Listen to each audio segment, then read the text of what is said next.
não. Muito bom dia para vocês todos. Bom dia. Estamos aqui, vamos fazer uma entrevista, então. Muito bem. Senhor Presidente, como é que vê a falta de apoio do Partido dos Trabalhadores nesta fase? Olha, eu não acho que eu tenho falta de apoio do Partido dos Trabalhadores. Então eu não tenho como responder essa pergunta, não vejo. Mas pelo menos na parte das eleições, da ideia das eleições... Mas isso não é falta de apoio, isso é uma diferença de opinião. E na questão dos protestos, temos ouvido fora Temer, mas não volta querida ou volta Dilma, não vê isso como uma... E em alguns protestos é assim, em outros não. Presidente, a senhora falou em sua carta sobre erros, questões que viu nesse período. Poderia detalhar quais seriam esses erros? Eu posso dar dois exemplos, um político e um econômico. O político visivelmente eu errei na escolha do meu vice-presidente, né? Um erro, eu diria assim, óbvio. Eu acho também, pelos resultados, que todo o processo que nós fizemos de redução de impostos beneficiando os setores empresariais não resultou em ganhos para o conjunto da economia.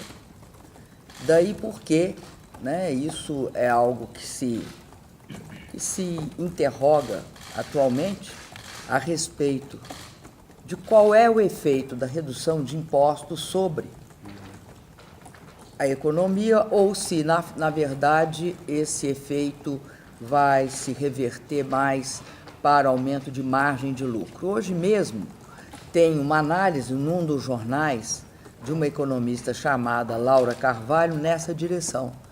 Então, eu posso levantar essa como uma das questões que, pelo menos do ponto de vista do resultado, não foi efetivo. Nós não conseguimos, ao reduzir os impostos, transformar essa redução numa ampliação dos investimentos nem da demanda. Quero fazer uma repergunta sobre a questão da escolha do seu vice-presidente, né? Que depois de 5 anos trabalhando com ele, depois de 2 eleições, é difícil de entender porque o vice-presidente, o presidente interino agora, ele fala, é uma figura decorativa, e a senhora fala, eu errei, mas passou tanto tempo, tantas situações, poderia como explicar um pouco mais? Eu não entendi a tua pergunta. Por que errou? Eu errei porque escolhi uma pessoa que teve uma atitude de traição em relação à cabeça de chapa, que sou eu. Eu tive 54 milhões e meio de votos. Os votos foram dados à minha candidatura. Ele era uma figura de vice-presidente. Quando ele dizia que era uma figura decorativa, na verdade, o que ele queria ser não era vice-presidente, era presidente. Portanto, eu errei na minha avaliação sobre ele. Presidente, nesse sentido, o erro está personalizado na figura de Michel Temer? Não. Ou o PMDB? Não, porque não, o PMDB eu vou te falar. foi atrás também, né? Não, é importante a gente frisar, as pessoas também têm responsabilidades, né? Nós não estamos... nós estamos diante do seguinte fato, há responsabilidades políticas nesta ação. Obviamente, é uma responsabilidade do presidente interino provisório, que está agora no exercício, que, de fato, teve uma atitude de usurpação do meu mandato. Essa é uma questão. Agora, se você quiser a análise política que leva a isso e que explica a raiz desse erro, ela está no seguinte fato. O Brasil, depois do processo de ditadura, ele entra numa fase de redemocratização. Essa fase de redemocratização, ela consegue fazer convergir várias correntes políticas, várias. E, entre essas, um centro democrático.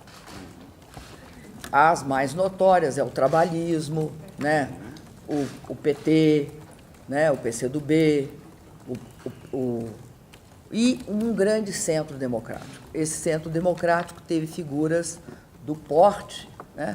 do deputado Ulisses Guimarães, né, responsável, inclusive, pela direção dentro do parlamento da questão da Constituição e da Constituinte, portanto. Esse centro democrático é um centro progressista, um centro que tinha uma característica. Ele é responsável, inclusive, por, junto com todos os setores que estavam na liderança do movimento de redemocratização, ele é responsável por uma das constituições mais comprometidas com direitos sociais, com direitos individuais e com direitos democráticos. Pois bem, a partir do processo de redemocratização, com algumas exceções muito tópicas, o centro democrático passa a ser um fator fundamental para que haja, né, governabilidade no Brasil. Né, o chamado presidencialismo de coalizão, ele está sentado nesse centro democrático também. É óbvio que dos setores progressistas e de todo o processo de ampliação democrática pelo qual o país passa. Mas ele é crucial para a democratização do país e por esse processo de governabilidade. Pois bem, o que acontece é que há dentro do centro democrático, principalmente, especificamente no PMDB, há um deslocamento de hegemonia. A hegemonia passa de um setor progressista para um setor conservador à direita do espectro político, que se caracteriza por uma pauta extremamente conservadora do ponto de vista dos valores, inclusive, né? Defendem, por exemplo, redução da maioridade penal, enfim, tem uma pauta não só do ponto de vista social, mas também do ponto de vista econômico, bastante liberal. E, inclusive, hoje, né, se você considerar que vários indicadores, vários depoimentos mostram isso, né, há um processo, inclusive, eu diria, de captura de uma parte da maioria da Câmara Federal. Então, você tem um deslocamento político. Esse deslocamento político, ele coincide com o surgimento na liderança do PMDB do senhor Eduardo Cunha. Mas ele só se torna consolidado quando o senhor Eduardo Cunha assume a presidência da Câmara e articula um novo centro pela direita, que hoje se chamam, né, nos jornais, Centrão. Esse centro, ele é responsável pela inviabilização do meu governo no segundo mandato. O primeiro mandato, já o final dele é extremamente conflitivo, porque, por exemplo, marco regulatório dos portos não foi facilmente aprovado. É só levantar os dados de imprensa, você vê todos os debates. Marco civil da internet, estou dando dois porque são diferentes. O marco civil da internet tem outro encaixe.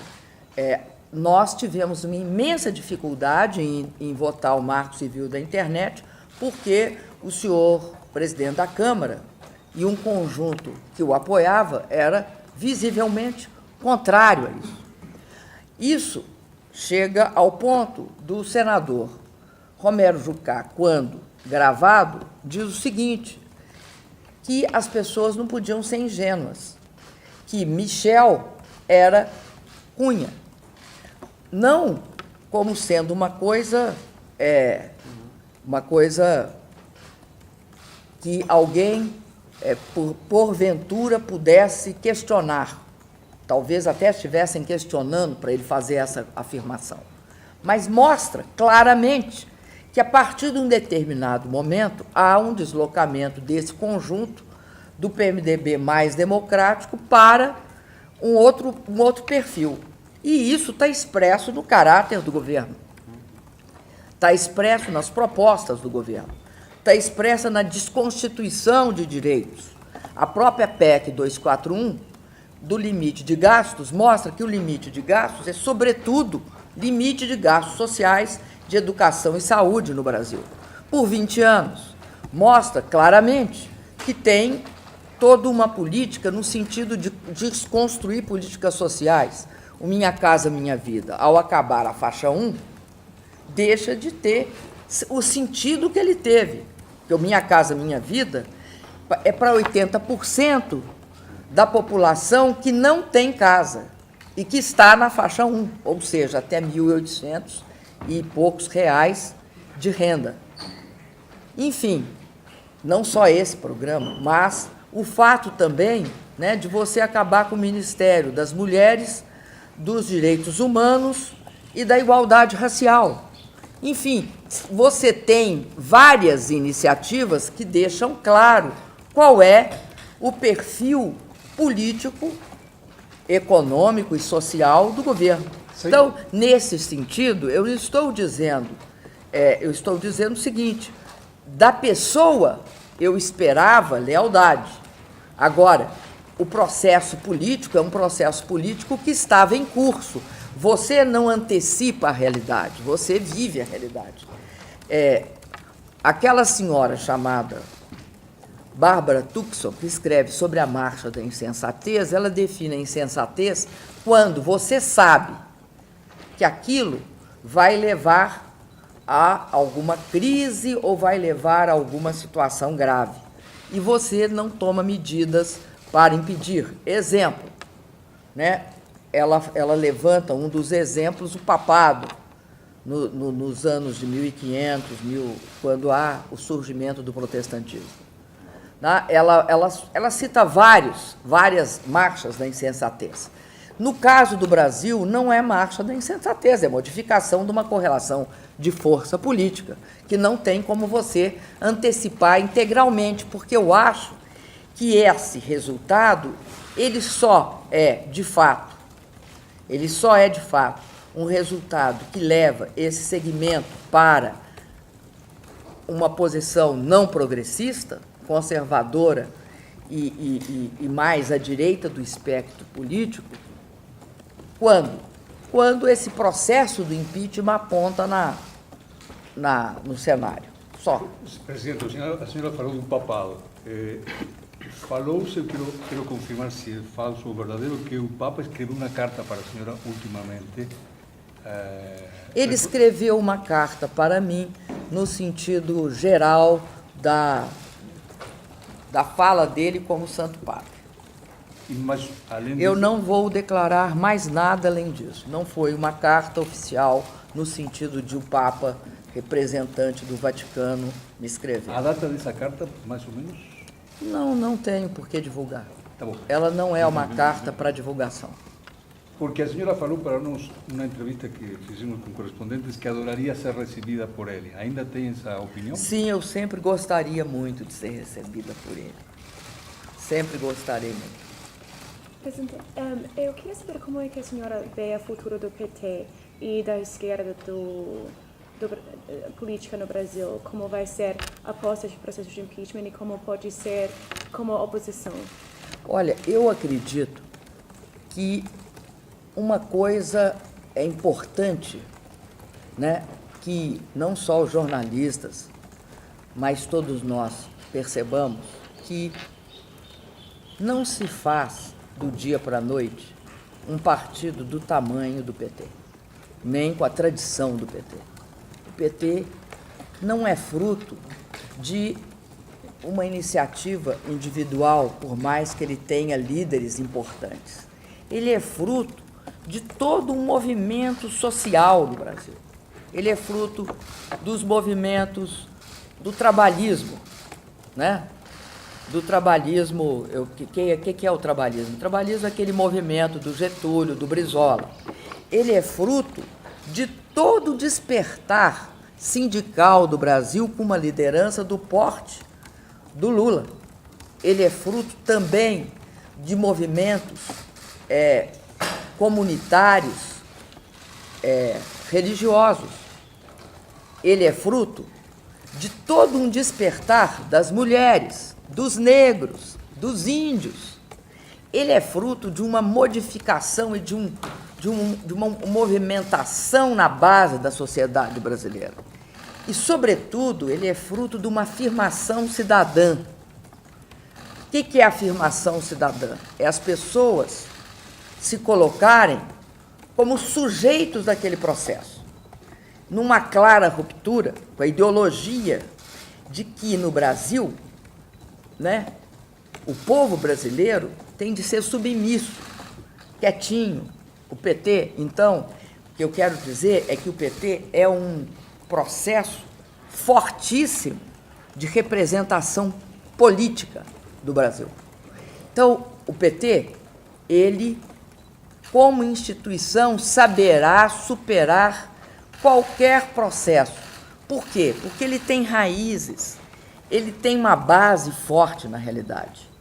Tem muita gente, ou que quer acabar com o PT, né, criminalizando-o, como se fosse possível criminalizar um partido, a não ser que você tenha um viés inteiramente ditatorial e arbitrário, como foi o caso que aconteceu logo após a Segunda Guerra Mundial, quando se coloca o Partido Comunista Brasileiro e o Partido Comunista depois do Brasil na clandestinidade. Tirante esta visão de tentar impedir que os partidos surjam colocando-os na clandestinidade, não há hipótese do PT, não há hipótese do PT desaparecer, porque ele tem uma forte implantação na realidade política brasileira. Agora, isso não significa que, como qualquer instituição, ele não tenha de sempre estar atento à realidade, para tomar posições, para tirar ensinamentos, para ampliar rumos. Agora, tem uma visão conservadora no Brasil que tudo que quer é acabar com o PT. Inclusive, coloca isso sistematicamente na ordem do dia. Ah, não, agora o PT acaba. Não acaba, não. Eu sinto informá-los, não acaba, não. Mas tem um ministro que está falando da proscrição do PT. Mas eu falei, eu acabei de falar sobre isso. Mas isso significa que esse golpe poderia virar um sistema autoritário ditatorial, se o PT for? Olha, eu acho que esse tipo de proposta de criminalizar o PT, ele, de fato, se enquadra numa qualificação de golpe e, ao mesmo tempo, não só um golpe no sentido golpe parlamentar, mas aí estão caminhando de forma, vamos dizer assim, a passos largos para também comprometer a instituição democrática que é a liberdade partidária. Né? Aí você teria não só um golpe parlamentar, mas você daria mais um passo na restrição das liberdades. Né? Da mesma forma, se você proíbe manifestação nos estádios ou em qualquer outro espaço, né, das Olimpíadas, você estaria dando um passo no sentido de restrição de liberdade. Mas esse passo foi dado. Mas foi voltado atrás. Presidente, O bom da democracia Mas é que você apelou à medida, presidente. eles podem dar o passo. Agora, eles são obrigados a voltar atrás. Se a força do povo assim o fizer, e pode ter certeza, não haverá nenhum democrata nesse país que vai concordar com a criminalização de um partido. Até porque, você sabe o que acontece, né? Você abre a porta para um partido, você criminaliza todos os demais. Presidenta, acho que existe Já dizia o Brecht, né? Acho que existe uma decepção agora com o PT por causa dos escândalos de corrupção, do Mensalão, do Lava Jato. E com tudo o que o PT tem logrado na história do Brasil, existe uma decepção que não é exatamente o que prometeu de ser um partido diferente, que não ia participar da corrupção. E também, como a senhora falou, um dos grandes erros da economia foi a desoneração de impostos para grandes empresas, que pesou muito na... Não foi para grandes empresas. O departamento de grandes empresas, você que acrescentou, porque nós desoneramos micro e pequenas. Também. Nós, micro, pequena, nós desoneramos todas as empresas. Então, como é que explica as falhas do PT para a população, para manter Não, este... nós não vamos misturar as coisas porque elas não estão misturadas, né? Nós não vamos misturar aqui desoneração do imposto com qualquer outro problema de combate à corrupção. Quero deixar claro que o meu governo e do presidente Lula foram os governos que mais abriram. Porque você combate a corrupção como? Com um ato de vontade? Não. Você combate a corrupção dando condições para ela ser combatida.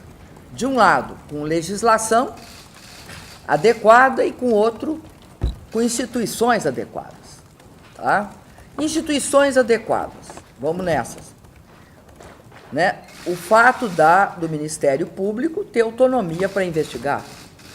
O Ministério Público, antes dos nossos governos, era conhecido, principalmente o procurador, como engavetador geral da República. Não foi eu, nem ninguém do PT que deu este nome ao antigo PGR. Quem foi? A imprensa brasileira. Chamava-o de engavetador geral da República pelo ato de pegar processos e engavetar. Tanto é assim que não há um único processo em julgamento no Brasil sobre corrupção. Segundo lugar, nós reequipamos a Polícia Federal, fortalecemos seu setor de inteligência, demos estrutura para a Polícia Federal. Terceiro item, nós tivemos o cuidado de escolher a lista tríplice. Então, os procuradores indicam os 3, nós escolhemos sempre o primeiro da lista. Pode até alguém achar que isso porque isso não era uma exigência da lei. Isso foi uma decisão política do governo Lula e do meu. Podem questionar, mas foi assim que as coisas se passaram. Além disso, você tem de ter instrumentos políticos que te permitam investigar. No Brasil, até outro dia, eu não sei se você sabe, a corrupção era criminalizada. O corrupto era criminalizado, não o corruptor. Em 2013, nós enviamos para o Congresso uma lei em que o corruptor, pela primeira vez, era transformado também em criminoso. Aliás, essa lei chama Lei das Organizações Criminosas, e, ao mesmo tempo, nesta lei, se criava um estatuto da delação premiada. Esse estatuto da delação premiada, ele pode vir a ser até modificado, melhorado. As pessoas, pode ser do tipo dos Estados Unidos, as pessoas não podem delatar presas, etc. e tal. Tem de estar soltas para poder fazer de livre-arbítrio sua delação. Mas isto permitiu a investigação da corrupção. Isto não impediu a investigação da corrupção, pelo contrário. Aí você tem vários testemunhos sobre o fato de que o meu governo foi responsável por não impedir que a Lava Jato, não restringir a Lava Jato. Exemplo, gravação do senhor Romero Jucá, dizendo: ou muda esse governo, ou a sangria vai continuar, porque o governo não vai impedir a continuidade da Lava Jato. Eu acho muito interessante a própria declaração de um dos procuradores da Lava Jato do Paraná, que diz o seguinte: você não descobre, não é fácil achar a corrupção. Pela característica da corrupção, ela é oculta, ela não é feita às claras. Então, para você investigá-la, é exigido toda uma estrutura para permitir que você chegue lá. Por que é que não se sabia? Porque não tinha essa estrutura. Ele mesmo, esse procurador, diz, e isso foi feito em público num seminário, ele diz o seguinte: não é fácil descobrir, Não se descobriu, por exemplo, a Lava Jato através de uma investigação na Petrobras. Se descobriu a Lava Jato investigando doleiro.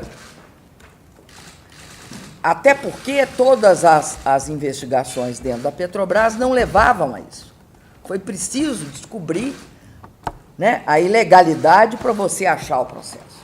Então, o que eu quero te dizer é o seguinte: é interessantíssima essa história, que eu acho que é uma versão política, de que a Lava Jato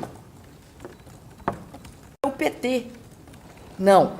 A descoberta da Lava Jato é o governo do PT.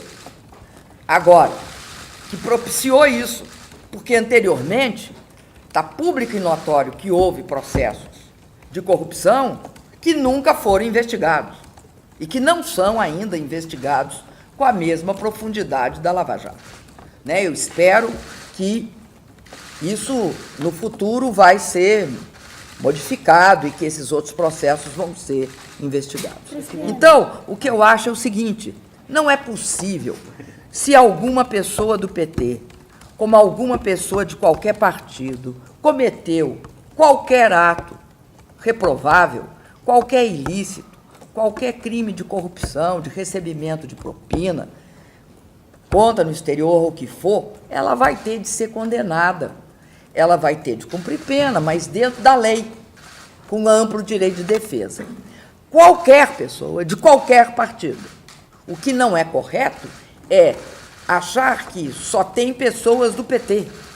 Não é verdade, os dados não são esses e nem por isso todo o sistema político brasileiro vai acabar. O que eu acho que vai acontecer, no caso de todos os partidos, é que as pessoas que cometeram ilícitos vão pagar por eles. Presidenta, mas agora a tem um- responsabilidade do partido que está no governo, eu entendo que é maior. Né? Aonde que está escrito isso? Imagino, tem mais resortes de Por quê? poder. Porque tem todos os resortes de Não, poder. não necessariamente. Não necessariamente, porque os processos de corrupção não são só assim. Eu posso te dizer o seguinte: não será e não está sendo e não é só o PT responsabilizado por isso. É visível que não. Como foi a reação da Presidente, senhora à notícia do inquérito contra a senhora Olha, sobre barrar a investigação de Lava Jato? Veja você, qual investigação? Foi uma matéria do Estadão que diz que o ministro Teori quer fazer um inquérito sobre... Mas não é Lava Jato, minha querida. É É a gravação lá. Não é isso, não tem nada a ver comigo, desculpa. Não é. Eu acho o seguinte, eu acho complicado essa situação, eu vou me defender. Agora, em qualquer país do mundo, um presidente da República não pode ser gravado sem autorização do Senado. Não pode. O próprio já disseram que essa prova é ilegal. Então, eu olho com muita naturalidade, vou responder esse processo. Agora, acredito que vai ser complicado me acusar de querer obstruir a justiça por tornar o presidente Lula ministro-chefe da Casa Civil. É como se eu achasse que se sair da primeira instância e ir para o Supremo, a pessoa não vai ser condenada. Isso não é verdade.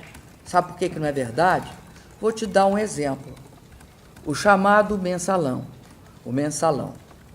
Quem é que julgou pela primeira vez e condenou? Foi o Supremo, no processo 470. Quem é que não condenou até hoje e não julgou? Sequer julgou. O mensalão mineiro, com o ex-governador de Minas Gerais, que está enquadrado no mensalão. Presidente. Então, é o seguinte, é verdade aqui que tem um fato no Brasil. O uso como um instrumento político, de combate político, de acusações e de investigações. Né? Uma opção de pessoas investigadas foram conduzidas, até denunciadas, foram elevadas a ministro, depois tiveram de sair. O juiz Moro utilizou essa gravação como instrumento político? meu querido, o uso do instrumento político é o uso do vazamento. O vazamento presidencial é um instrumento político. Isso tem nome, Se juiz foi, Moro. eu não sei se é o juiz Moro, se é a Procuradoria, quem foi. Agora, esta é uma responsabilidade de agravar a presidente da República, que em qualquer país do mundo é crime. Não estou falando algo absurdo. É crime. Não pode gravar sem autorização. Se tiver autorização, pode gravar. Né? A lei é clara. Não tem na lei, porque se fizer exceção para mim, ou seja, se eu puder ser gravada sem autorização, você pode, qualquer cidadão brasileiro pode ser. Presidenta, Agora, daqui a vocês 10 me dias- desculpem, eu não vim aqui ficar só discutindo isso. Não, pode Eu ser. vim discutir aqui Eu também quero voltar para o algumas processo. coisas. Quero voltar para o processo, Tá. entrar no processo. Daqui a 10 dias, começa a fase final. Daqui a 13 dias, mais ou menos, a senhora vai para o Senado. Apresentou essa carta anteontem, uma proposta de novas eleições. Então, tenho duas perguntas. Essa proposta de novas eleições significa que a senhora entende que não teria condições de continuar governando? Essa é a primeira. Segunda, a senhora vai para o Senado, dia 29. Que espera desse dia no Senado? Que cenário espera? Que clima? Então, vamos para a primeira? Uhum. Então, vamos para a primeira. Primeira pergunta. O que está em questão quando eu peço plebiscito com antecipação de eleições e reforma política?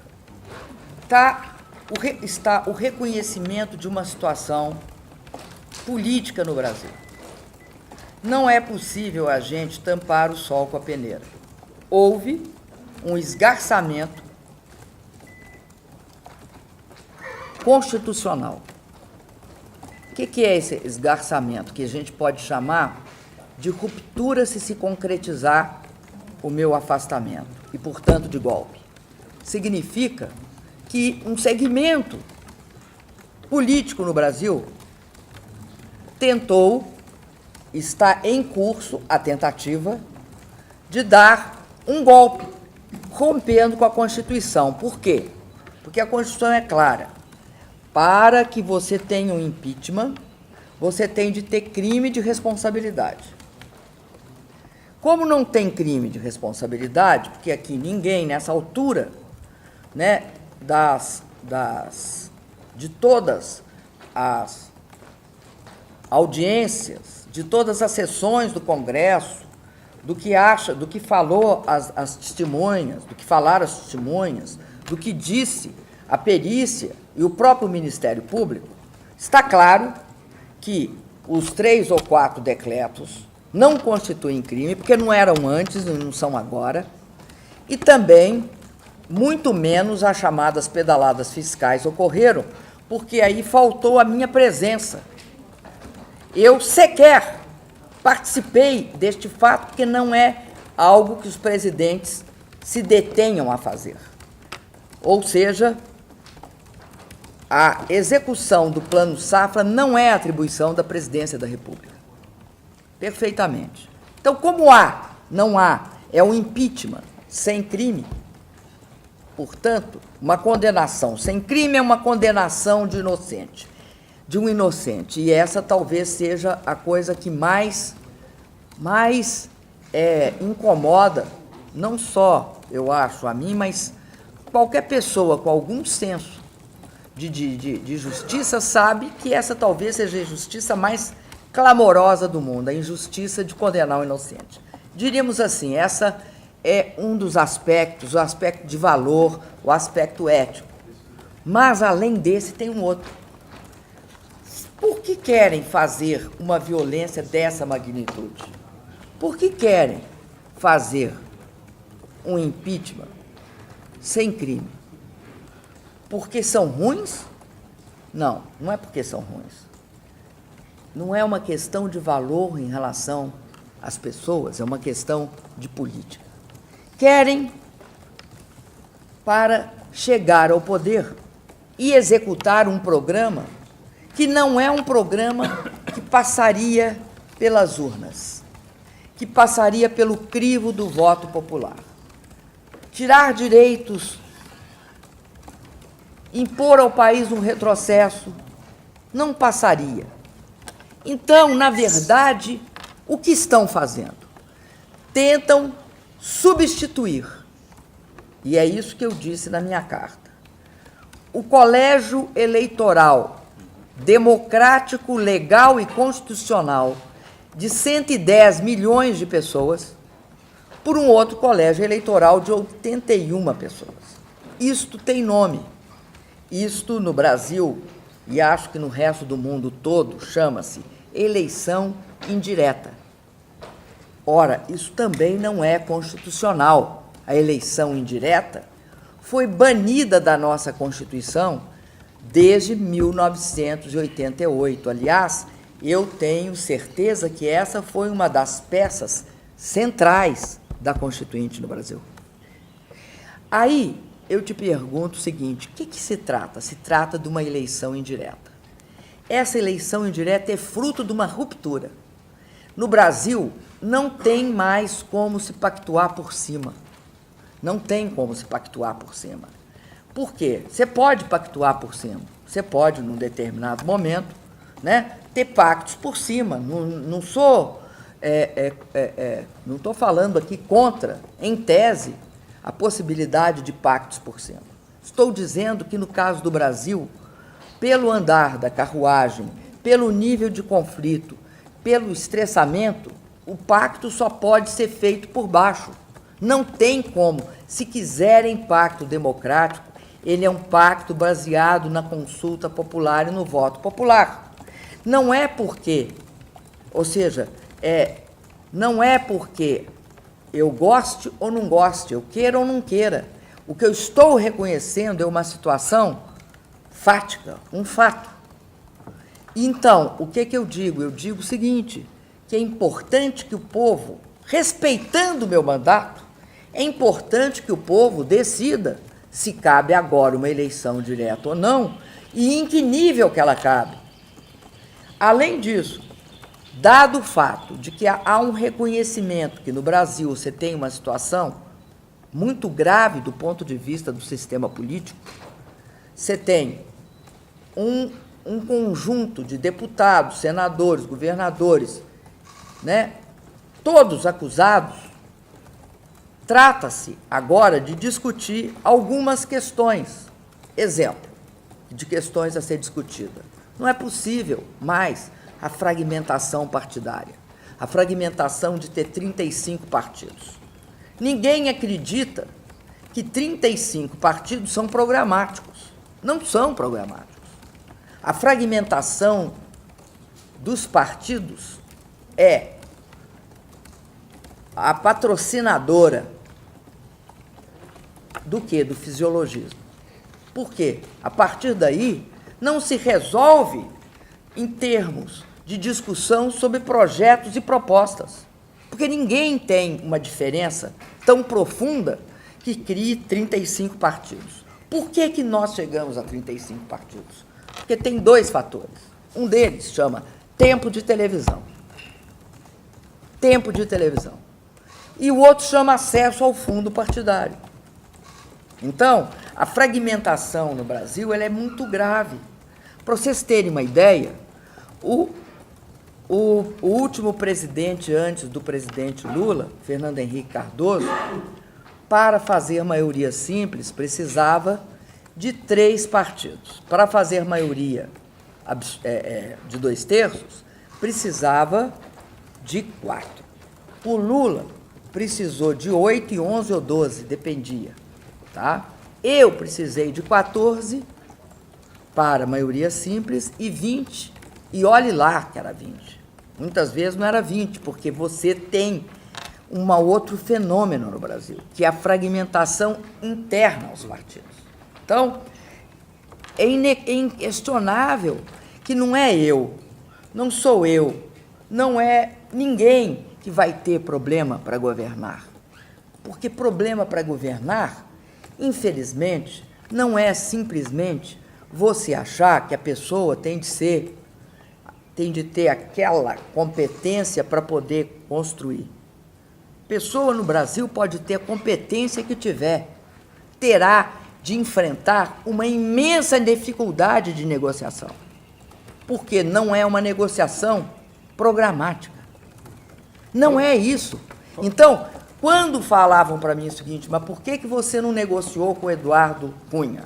Eu não negociei com o Eduardo Cunha, porque negociar com o Eduardo Cunha era ficar de joelhos perante o Eduardo Cunha e aceitar a pauta dele. Não é nada, era a pauta dele. Mas não é essa a questão. Não importa o Eduardo Cunha. Não importa o seguinte, como construir a capacidade do governo negociar com o parlamento de forma que não seja levando a discussões que não sejam nada republicanas. Aquela história do delator que há 3 dias atrás disse que segundo ele, o senhor Eduardo Cunha tinha 200 deputados, coloca, mesmo que, vamos supor, não é verdade, ele está inventando. Ótimo. Se ele está inventando, de qualquer jeito, é preciso que o Brasil tenha um sistema político em que não tenha essa fragmentação partidária, é preciso que tenha um sistema político em que a questão do financiamento de campanha não seja tratada como é tratada aqui, porque é o seguinte, eu não sei se vocês sabem, eu mandei para o Congresso uma lei que criminalizava o Caixa 2, tá? Daí, no processo de negociação, tá? Ou eu tirava a lei, não é retirar a lei, ou eu tirava a urgência, ou parava a votação. Então, eu tirei a urgência. Agora, é uma lei necessária, porque Caixa 2 no Brasil não é crime. Dentro daquele processo que eu disse que o corruptor não podia ser condenado, faltava várias coisas a serem aprovadas no Brasil para você ter uma estrutura passível de combate à corrupção. Então, só concluindo, então o que eu quero dizer? Eu quero dizer o seguinte, é impossível olhar este momento e não ver que está em questão a eleição direta para a presidência da República e para todos os cargos daqui para frente. Porque se pode empichar um presidente porque não gosta dele, ou pelo conjunto da obra, como eles falam, tá? Você pode fazer isso primeiro com qualquer outro chefe de instituição ou estadual ou municipal. E, ademais, você sabe como é que você julga um presidente ou um governador pelo conjunto da obra? Só tem um jeito de fazer isso. Eleição direta. É aí que você tira, ou põe presidente, ou reitera, ou tira. A Comissão Interamericana de Direitos Humanos... Não, deixa eu concluir a outra última. Eu irei sim ao Senado, eu espero do Senado justiça, não posso esperar outra coisa.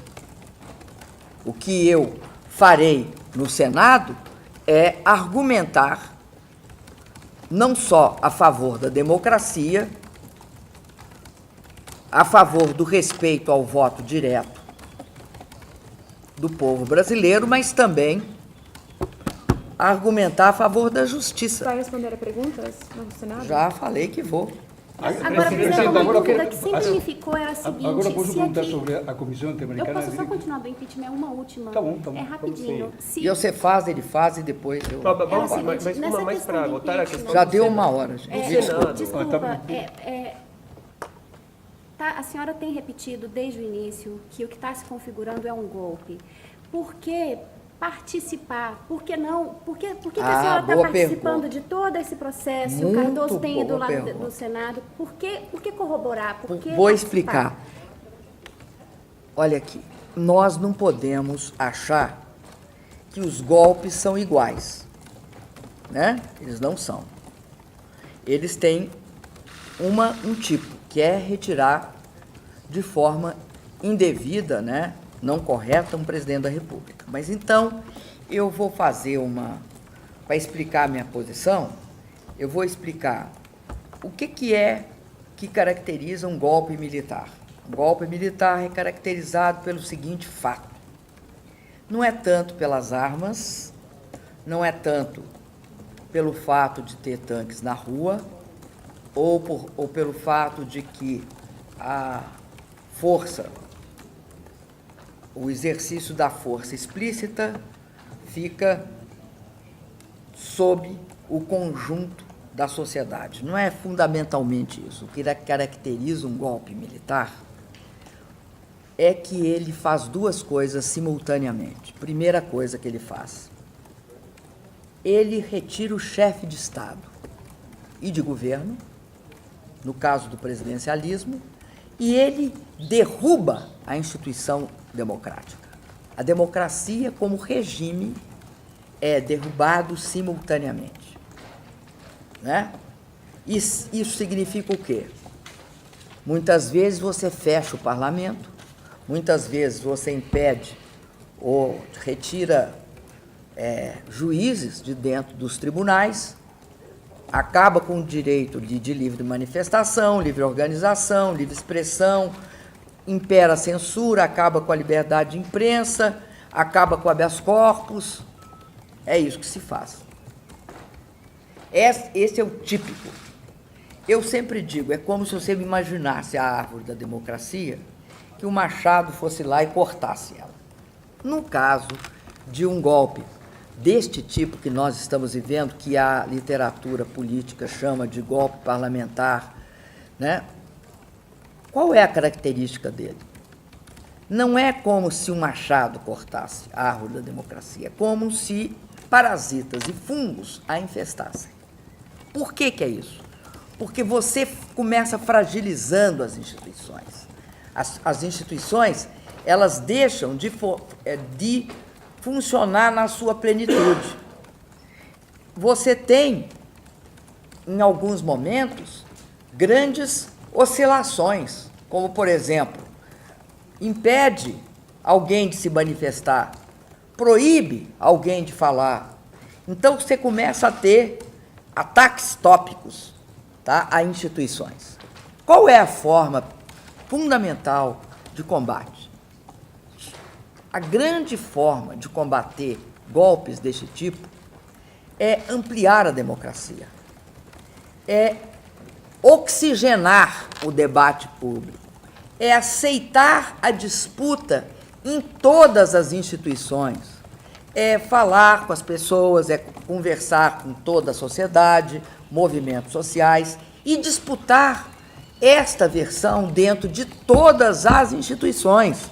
O que nós vamos fazer no Congresso, o que nós fizemos em todas as etapas desse processo, foi ampliar o espaço democrático e não compactuar. Se nós tivéssemos recuado, não ido, achado que não podíamos ir, era um equívoco monumental. Era entregar a democracia como campo de debate para outro, para os golpistas. Pelo contrário, você pode estar em minoria, em maioria, não é isso que resolve a questão. Resolve a questão você reconhecer que tem de disputar ali. O Senado não é de ninguém, é da democracia brasileira. A Câmara não é de ninguém, é da democracia do país. Todos os espaços não têm dono. Supor que eu não possa ir, supor que eu não possa falar, é dar a eles o monopólio dos espaços democráticos das instituições do meu país. A troco de quê que eu vou fazer isso? A Comissão Interamericana de Direitos Humanos tem uma demanda... Agora ele tem direito de perguntar, deixa ele perguntar. Mas Tem depois direito. eu fazer a pergunta. Você depois faz. Tá. Junta as duas e eu respondo. Não, eu não quero sair daqui sem perguntar à senhora, mais pessoalmente, se às vezes pensa que talvez em setembro já não seja mais presidente. Tá, depois eu respondo. E a pergunta minha é: Comissão Interamericana de Direitos Humanos, inclusive Corte Interamericana de Direitos Humanos, esse relato, esse discurso, essa alternativa, está descartada por completo ou vamos para frente com ela? Olha, a minha informação, e eu tenho a informação recente, é que um conjunto de deputados e partidos entraram na Comissão de Direitos Humanos e querem chegar à Corte de Direitos Humanos. É essa informação que eu disponho. Né? Se houve alguma alteração, muito recente, eu não sei. Agora, até onde eu sei, era isso que estava acontecendo. A resposta à sua pergunta. Sabe, eu quero te explicar uma coisa. Acho que a sua pergunta é muito oportuna, porque eu acho que passa na cabeça de todas as pessoas, né? Exatamente. Até porque eu sou humana, né? É. Então, eu quero te explicar o seguinte, como é que é ser humana nas minhas condições, né? Porque a gente é humano, cada um nas condições que encontra, né? Eu tenho de olhar, tá? Eu tenho de olhar o futuro necessariamente. Como é que funciona? Primeiro, eu tenho de olhar para o passado e saber o que eu fiz. E eu tenho certeza que, apesar de reconhecer alguns erros, justamente porque sou humana, né? Eu acho interessantíssimo, porque tem segmentos da imprensa do meu país que acha que o humano não erra, não. O humano erra, mas o humano também acerta. E acho que olhar para trás é reconhecer também os grandes acertos do governo do presidente Lula e do meu governo no sentido dos ganhos sociais. Eu olho para o presente. No presente, eu não posso trabalhar com o e se. Se eu trabalhar com o e se isso acontecer, e se aquilo, esse tempo verbal não tem para mim. O meu tempo verbal eu estou lutando pelo meu mandato, não apenas pela democracia no meu país. E olho para o futuro. E sempre que eu olho para o futuro, em qualquer das hipóteses que possa vir a configurar, eu tenho de me preocupar para que nesse país nós não vivemos um baita retrocesso. Eu tenho de me preocupar para que não haja nesse país um baita retrocesso. Em quaisquer circunstâncias que o futuro nos apresentar. Agora, não é, eu pelo menos nunca trabalhei desse jeito. Eu acho que não é uma boa coisa, nem na vida pessoal da gente, nem na vida pública, nem na privada, nem na pública, a gente ficar discutindo o e se imediato. Se você está convencido de uma coisa, lute por ela. Se você ficar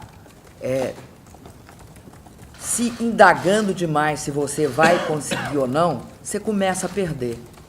Imbua que você vai ganhar, imbua que a sua luta é justa, imbua que a justiça vai estar do seu lado e lute por aquilo que você acreditar. E espere que o melhor resultado seja aquele que você acredita que também é o mais virtuoso. Eu acredito numa coisa, que a democracia há de vencer. Por isso que eu acabei a carta assim, a democracia há de vencer.